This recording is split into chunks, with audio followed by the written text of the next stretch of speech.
It started when I was 16. I was an only child, living with my mother and father. Every night I would wake up at 2:16 a.m. exactly. No dopiness, no tiredness, nothing.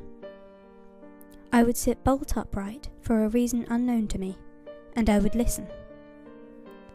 I would see nothing in the pitch black of my room. I would hear nothing in my silent house. For 5 minutes until 2:21 a.m, I would listen hard. At first I heard nothing. 5 minutes of being totally alert, totally unable to switch off, hearing not a single sound. Then, as quickly as the alertness came, it faded, and I'd fall quickly fast asleep. This went on for a few nights, every night the same. I didn't think much of it. I wasn't scared very easily. This was puzzling more than anything else. Around a month or so into the awakenings, I heard the first sound. It was so close to being inaudible, I almost thought I imagined it. A soft footfall outside my door, on the stairs leading up to my attic room. The next night, another step taken, yet still incredibly quiet, as if on tiptoes. Still, I was more puzzled than scared, but it was starting to become a little strange. This progressed night after night, the footsteps growing louder and louder, closer and closer up the 12 stairs to my room. On the 5th night, I tried to get out of my bed to investigate during the awakening. It didn't feel like paralysis. It felt like my body wasn't my own, as if I had no control. As if all I had was consciousness and no physical input. I started to become scared.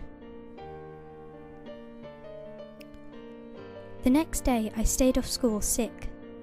I was beside myself with fear that night. I finally fell asleep at around 2 a.m. And I woke up the next day like nothing had ever happened. I had not awakened during my sleep, and I felt more refreshed than I had been in weeks. I was beside myself with relief and had a great day. The next night again I slept like a log. It was over. The next month was probably the best of my life. I did well in all my classes. I got a boyfriend. I had good luck and generally just had a good time. It was after a particularly good Saturday spent with my boyfriend that I went to bed, the happiest girl alive. I couldn't wait for the next day. I have never felt the same chills as I felt that night when I woke up at 12:16 a.m, sitting bolt upright, unable to move, staring blindly into space, listening. 4 minutes of complete silence passed. With every second, a stronger chill surged down my spine. With every second, another bead of cold sweat slipping down my neck. At 2:20, with the loudest crash, I heard my door being ripped from its hinges and smashed against the far wall. Footsteps thudding towards me with unstoppable intent, louder than you can possibly imagine, closer and closer until they stopped dead. A cold rush of air washed over me, chilling me to the bone. My eyes wide with terror, searching for anything to focus on. For a few seconds, nothing happened. Then suddenly, emblazoned in my vision in white etched, print the words, "I have arrived," along with the most horrible sound I have ever heard. If you have ever heard the screams of foxes in the night, imagine them at a much lower pitch. An inhuman, guttural scream, the scream of an agonized, tortured soul. I remember the exact sound to this very day. Beyond that, there was nothing. I fell asleep at 2:21 a.m. and woke up the next day too terrified to do anything. I sat hunched on my bed, all day, unmoving. When night came, I was wide awake. I never wanted to sleep again. Time ticked by on the clock. 1:30, 1:45, 2, 2:15. Then I blacked out. I don't remember anything that happened that night.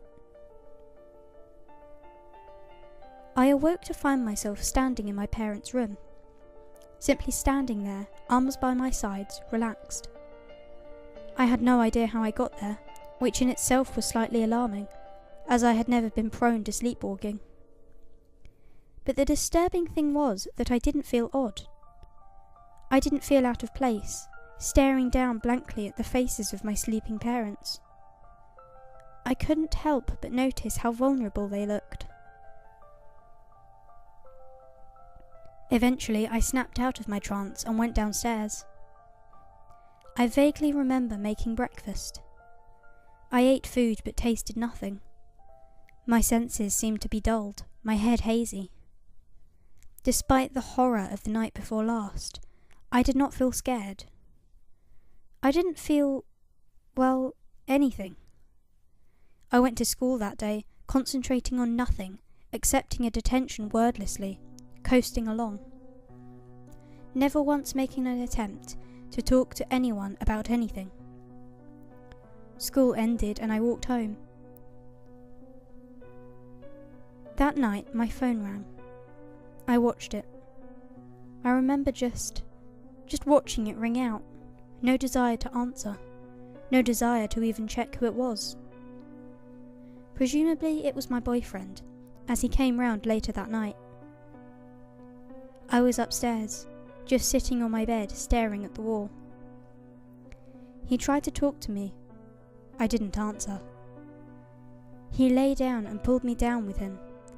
He hugged me, trying to coerce me to respond. But one thing really annoyed me, and I don't know why. He kept telling me I was cold. Really, really cold. Eventually I turned over to look at him.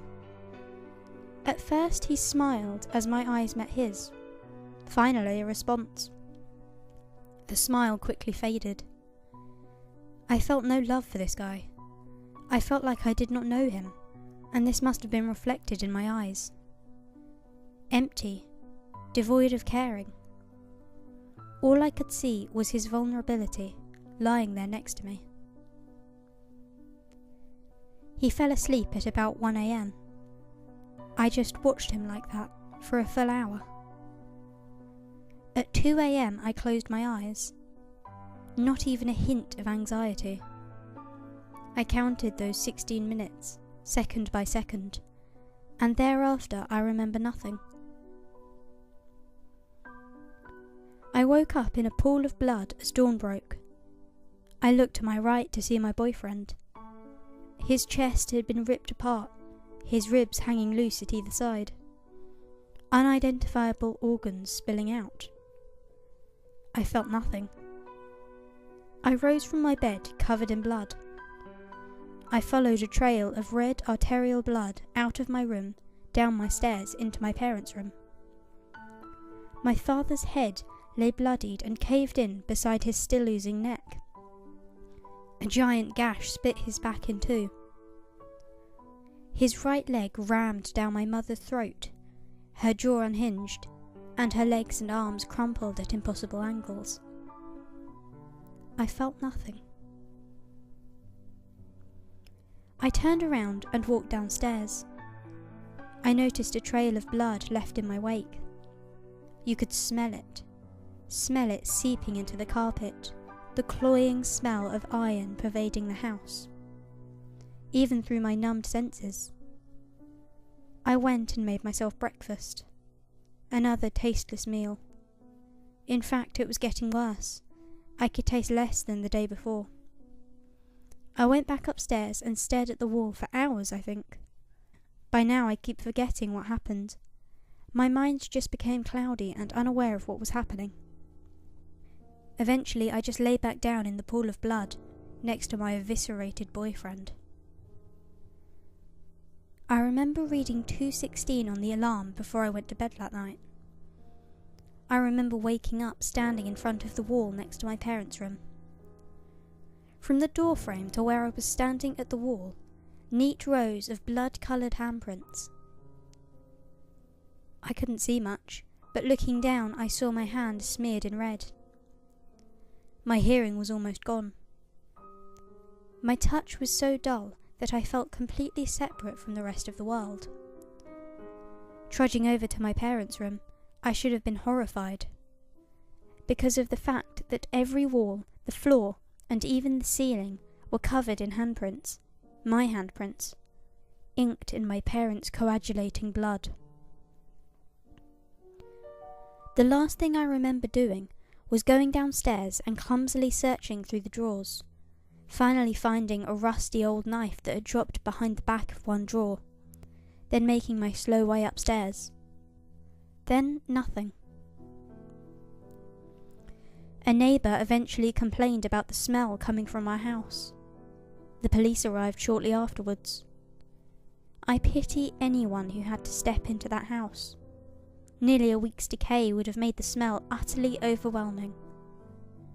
They thought we were all dead at first, but when I had been transported outside, upon closer inspection, I was still alive.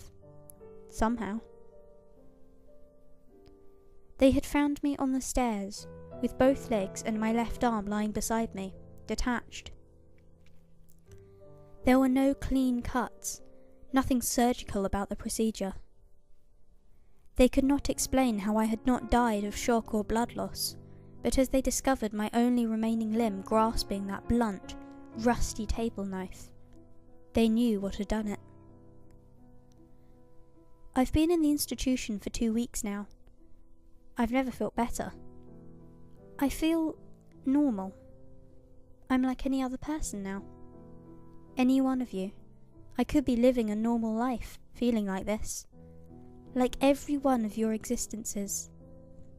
But I'm not. I'm writing this final little bit, waiting for an operation to save my digestive system. See, there's an unidentified metal object in there somewhere that has to come out. A little box-shaped thing. Well, I say unidentified. I only just remembered my boyfriend had a pacemaker.